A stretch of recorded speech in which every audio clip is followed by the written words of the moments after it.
കോൺഗ്രസിന്റെ രണ്ടാം ഘട്ട സ്ഥാനാർത്ഥി പട്ടിക വൈകും. സീറ്റുകളിൽ ധാരണയായില്ല.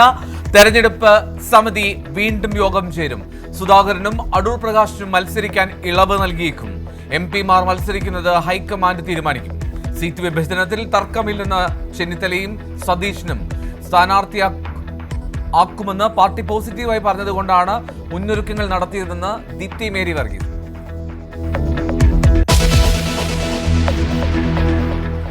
പ്രഖ്യാപനം വൈകുന്നത് MP-മാരുടെ ഇളവിലെ തർക്കത്തെ ചൊല്ലി. MP-മാർ മത്സരിക്കുന്നതിനെ എതിർത്ത് സതീശൻ. തർക്കം ദോഷം ചെയ്യുമെന്ന് ചെന്നിത്തല.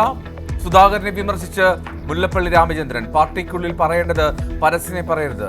എൽദോസ് കുന്നപ്പള്ളിക്കായി കളത്തിലിറങ്ങി യാക്കോബ് വയസ്സം.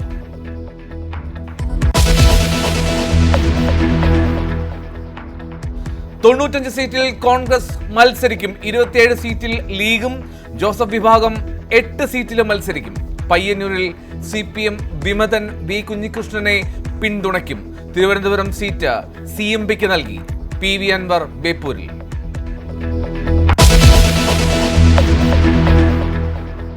സ്ഥാനാർത്ഥി നിർണയത്തിൽ ലീഗിലും പ്രതിഷേധം.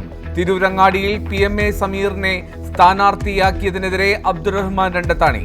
അതൃപ്തി തുറന്നു പറഞ്ഞ് വനിതാ ലീഗും.